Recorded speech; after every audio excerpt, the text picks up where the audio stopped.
Something was breathing in my headphones, and the module it came from had been empty for 9 months. Slow, even. 12 breaths a minute, the pace of a body at rest. I pulled the cans off my ears and the sound kept going through the console speaker, so it wasn't in my head. 3 in the morning at Kestrel Ridge, a 34-meter dish out in the dark, receiver cooled to 4 degrees above absolute zero. I was alone on shift because nobody else wanted the graveyard. My name is Maraquist. I had 11 hours of tape in front of me, and I had already decided not to tell anyone until I understood it. Here's the thing about these antennas. They're not listening for voices. They record how a radio wave rises and falls, nothing more, and a human being somewhere down the chain decides to shift that measurement into a range our ears can use. Everything you have ever heard from space is a translation. So the breathing was a choice I had made, in a sense. I had run a routine playback on an archive pass from Signet 4, an uncrewed supply module parked on a long transfer arc, and I had converted the amplitude curve to audio out of boredom. I expected hiss. I got lungs. I spent the next 2 hours doing what any sane person does. I looked for the mistake. Fans, pumps, a stuck valve, a thermal cycle in the module's coolant loop. Machinery makes rhythm. But when I measured the interval breath to breath, it held to 4 decimal places for 11 hours. That was the wrong answer. A pump does that. A body does not. A body speeds up, catches, sighs, adjusts. 11 hours of perfectly identical breathing is not a person and not a machine either.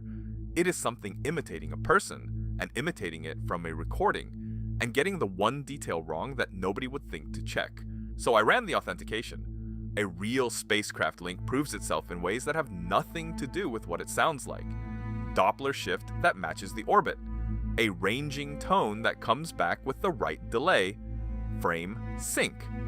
A spacecraft identifier sitting in the telemetry header like a fingerprint. The breathing had none of it. No Doppler, no ranging, no ID. By every rule I had ever been taught, that carrier did not exist, which meant it was interference, and interference is the boring answer that explains almost everything. I was ready to file it and sleep. Then I checked which dish had been pointed there. Only mine. I told myself the history. 1977, Ohio, 72 seconds near the hydrogen line, and no one ever heard it again. The Australian observatory that spent years chasing mysterious bursts before someone caught the staff opening the break room microwave early. Apollo 10 and its famous music, which turned out to be 2 radios talking past each other. Every eerie thing has an explanation waiting somewhere behind it, usually a stupid one. That thought is the whole reason I stayed calm. I believed I was standing in front of a door with a mundane room on the other side. I have never been more comfortable being wrong. I pulled the schedule to see who had last commanded Signet 4. A routine health query, uplinked from Madrid. Timestamp logged. Then I pulled the start of my recording and set the 2 side by side, and the floor went out from under me. Light does not negotiate. At that distance, a signal needs about 40 minutes each way. The breathing began 19 minutes before Madrid ever transmitted. Whatever answered had not heard the question yet. It could not have. It was already speaking into a silence that would not reach it for another half hour, and it sounded, I swear, like it was waiting. Protocol is unambiguous. You do not sit on an anomaly. You call a second complex, you get independent confirmation, you let other people carry it. I picked up the handset and held it, and I put it down. I have thought about why 1,000 times since.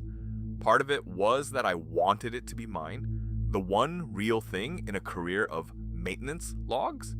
Part of it was uglier. I was afraid that if someone else listened, it would stop, and I would be a woman who heard voices at 3 in the morning. So I stayed, and I let the tape run to the end. Breathe, breathe, breathe. 10 hours of it, and I sat through every minute, because leaving felt like turning your back on something in a dark room. Near the end, my own breathing had synchronized with it, the way people do, and I noticed and hated it and could not stop. At 10 hours, 59 minutes, and 11 seconds, the rhythm broke. Just once. A short inhale, held, the exact sound a person makes when they have decided to speak. And then it said a name, clearly. not a smear of noise I shaped into meaning. 2 syllables and a surname, spoken like an address. Pareidolia. I want to be fair to the truth here. Human hearing is tuned to over-detect speech in noise, because for most of our history, missing a voice in the dark cost more than imagining one. That mechanism is behind every ghost recording ever made. I know this. I have explained it to visiting school groups. I ran the clip through spectral analysis, expecting formants that did not exist, expecting to catch my own brain in the act, expecting relief. The formants were there. Consonants, vowels, a falling human cadence. And then I stopped caring about the analysis because I had finally understood the name. It was not Mara Quist. Quist is my adoptive father's name. I have signed it since I was 6. The name on the tape was the one on a hospital form in another country, the one I was given for 11 weeks before anyone kept me. It is not in my personnel file. It is not in any system I have ever touched. 2 people knew it, and both of them are dead.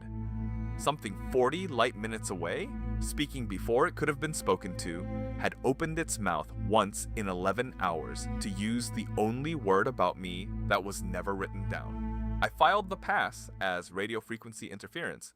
The file was clean when the day shift came in.